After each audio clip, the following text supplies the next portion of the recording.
There have been a few changes to the grid behind me, but it's a very familiar picture up front with Richard Chamberlain back on pole yet again.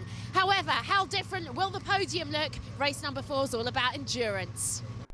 Yes, thank you, Michelle. It certainly is about endurance, and Richard Chamberlain's got himself that front row all to himself because the Mosler can't make it. Dan Gibson and John Seal on row 2, James Webb and Lee Frost on the 3rd row, Lucky Christopher and Warren Gilbert on row 4, 5th row Graham DeZille and Richard Guy, 6th row Graham Tilley and Will Phillips, row 7 Steve Ruston and Sam Randon, 8th row no Dale Shelton, so Brent Milliger has it to his own, David Franklin and Chris Murphy on the 9th row, and Mal Sanford on row 10. So it is the 50-minute race. It is a pit stop required, some changing, some not.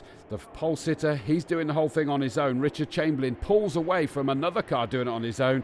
Dan Gibson, he's taken over from Dad, who piloted it yesterday, and he's done an absolutely incredible job here today. What can he do without any success ballast or success time, should I say, in the pit stop? He could get himself to a strong position, especially at the moment. He's staying with Richard Chamberlain, who is going to want to try and build a gap if he possibly can. Those two are building a bit of a gap over John Seal at this stage, but we've seen that 55 car come on strong every single time it's been out there, both whether it's been John Seal or Jamie Stanley. To be fair, they've done a cracking job. Up round McLean's they go. Lee Frost sat there in 4th position at the moment. He's managed to sort of lose contact with them a little bit at the moment, but he's not under any pressure from behind as it stands, so he's going to start reeling them in, I suspect. He's been getting more and more confident with this car as the weekend has gone on as well. Down the exhibition straight they come towards Roberts for the first time, and it is Richard Chamberlain in the lead. Dan Gibson trying to keep him honest as much as he possibly can, haranguing him. And in fact, look at this, he's obviously got a good exit from Roberts. He's on the outside there. He's probably not going to make a move round the outside there, but he now gets to do the switcheroo as Richard Chamberlain's forced out wide. That was absolutely textbook, an outstanding move. By staying on the outside, it forced Richard Chamberlain to stay on the inside line, and then knowing that he's going to struggle for grip on the outside, does the old switcheroo and dives it up the inside as they went through Redgate.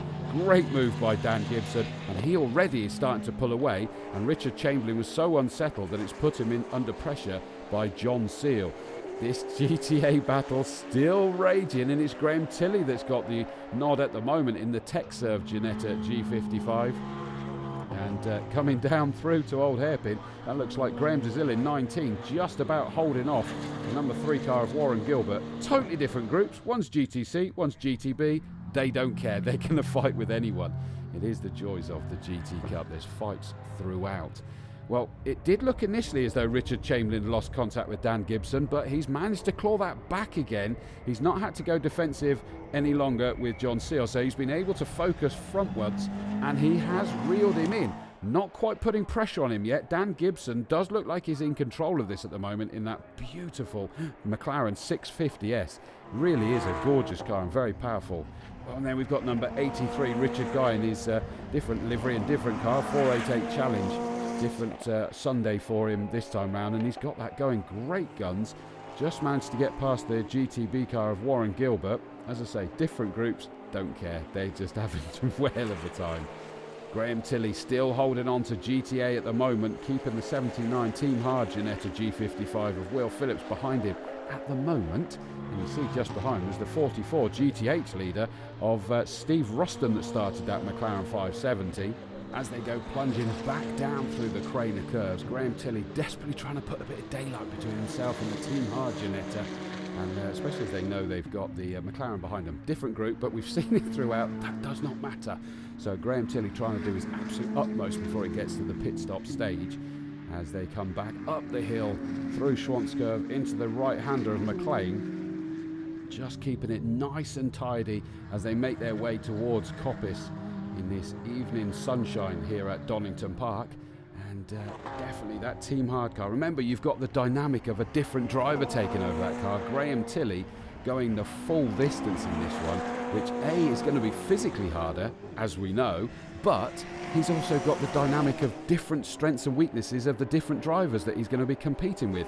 This GTA fight has been showing that for drivers, you're always going to have a race in GT Cup. For us spectators, there are fights for us to watch through the entire field. And look at this back at the front. Dan Gibson still holding on to it in the number 48 McLaren 650S, but Richard Chamberlain all over the back of him as they head up towards Coppice one more time.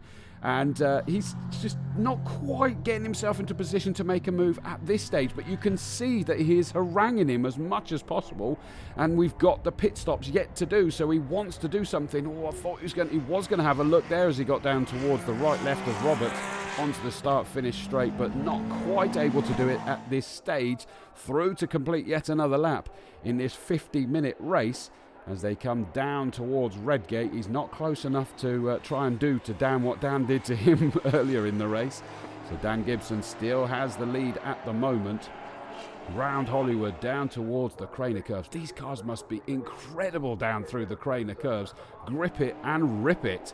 83 Richard Guy still sat there in that black and white Ferrari. Looks like he's closing in on Graham Desile, the 458 Challenge car, which is also a GTC, so that is a GTC fight there. And Richard Guy changed car, which just means that we've just got to get used to a slightly different dynamic there now, but he is definitely reeling him in, isn't he, the 83 car of Richard Guy. Sort of cow livery on that one, isn't it? Oh, there's Brent Millage, and I thought he was about to have a dive up the inside of 72 Chris Murphy, but not this time.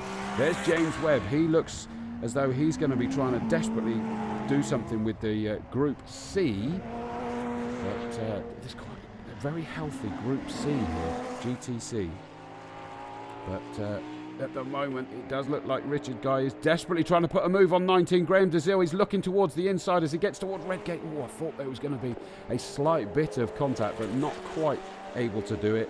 So still, Graham Desile has the nod in that fight in GTC, but they're running, from my reckoning, about third or fourth in that GTC as it stands at the moment.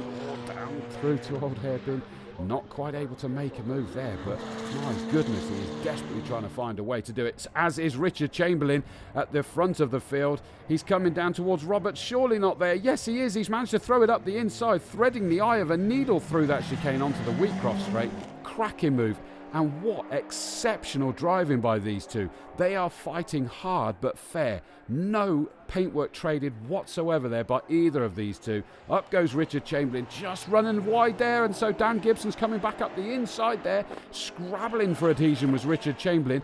Now they're going down through the Craners, and they stayed side by side for a moment there, but Dan Gibson in that McLaren was able to scythe it back up to the front again. Outstanding racing by these two. Oh, and there's the number 83 car of Richard Guy. We've been enjoying that battle, but he looked like he may have actually got past, but he's thrown it through the gravel at Roberts onto the start-finish straight. Now he's got to do an Austin Powers and get that turned round and facing the right way again. So all of a sudden, the 19 car of Graham Desile is fighting with Warren Gilbert. GTC versus GTB. But you can see they're enjoying it. As are these two. Look at this. This is actually a fight now for GTH. 44, Steve Ruston, until he hands over to John Whitehouse. And he's got the 21 car of Sam Randon started that G55. Oh, Lee Frost is there, but suddenly caught my eye was a bit of a wag of the nose there by the 13 car of James Webb. That's Super Trofeo. Oh, and there's now suddenly it's the 19 car that spins. So the two Ferraris that were having their battle have both been trying to compare spins this time round, and through goes the Marcus. He's watched both of them spin in front of him, sadly this time. I don't think he's fighting with these guys. Warren Gilbert's been impressive, but I dare say he's about to get swallowed up any second, and Richard Chamberlain's trying to swallow up Dan Gibson as they go through Redgate, both acutely aware that they've got the car that they're going to lap soon, and they're still trying to go side by side as the pit window opens. Doesn't matter. These two are going the full distance, so we get to enjoy this from the get-go through to the end. And they're still trying to get past the Warren Gilbert, Marcus Mantis. In comes Lucky Christopher. He's handing over to Adam Carroll now. This does not present well for James Webb in that Group GTC. In has gone the Dan Gibson. He's decided he's just got to take a break from that fight for a moment. Hopefully they will pick it back up again. In goes James Webb in the Lamborghini, and it looked like that was the 21 car of Sam Randon ready to hand over to Joshua Jackson. Out has come the 19 driver of Graham DeZiel to hand over to Matt Howson. 44, John Whitehouse taking over that car now. Steve Ruston did a great job in that first stint. There goes 27 with Adam Carroll, the pro driver, at the wheel now. Dan Gibson comes out in that McLaren. Now what can he do?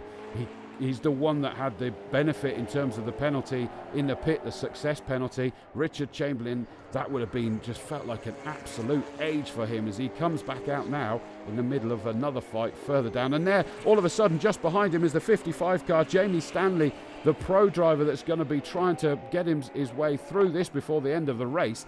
And that was Lee Frost in number 29. But look at this, down towards Old Hairpin. Oh my goodness, I thought it was going to be contact on the rear corner, but he somehow got it stopped. But I think Richard Chamberlain was worried about that as well, and it just spooked him enough that he just went wide and kicked up some dirt in the face of the 55 car, and through has gone the 55.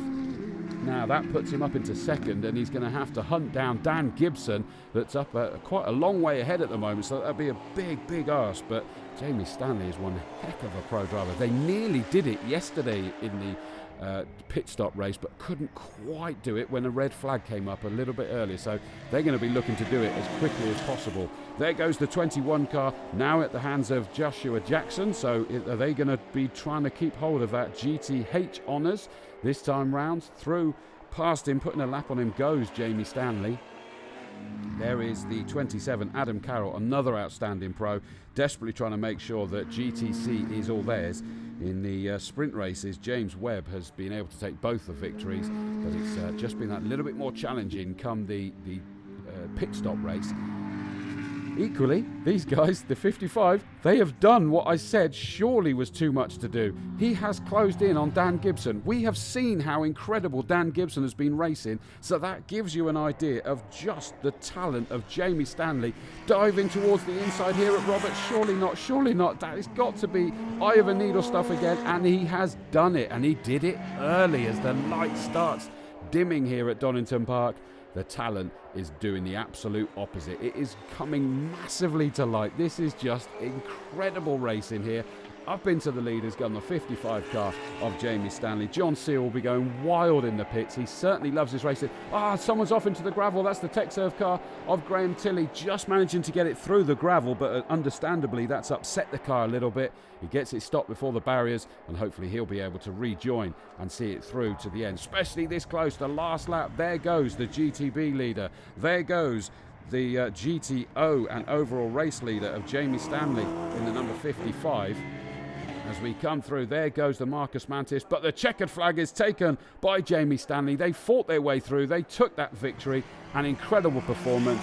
Here comes Dan Gibson, he's coming through to take second place, and what a fantastic fight that was. So, GTO was taken by John Seal and Jamie Stanley in 55. GTC was won by Lucky Christopher and Adam Carroll in the 27 car, coming home in 5th. 9th was number 3, the GTB winner Warren Gilbert, and just one place behind number 79, the Team Hard Racing of Ryan Harper Ellum and William Phillips take GTA. GTH was taken by their sister car, number 21, Joshua Jackson, and Sam Randon in 11th. Down to Michelle for the interviews.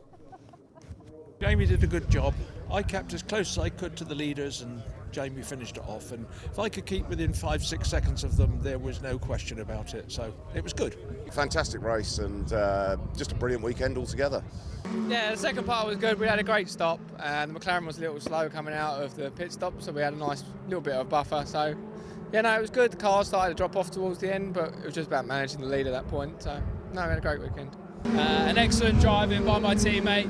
He put us on pole to give us a chance to give us a strong chance for the race ahead. So no, really good. Tough race again with traffic, always causing an issue, but it makes it more of a challenge and it's good fun.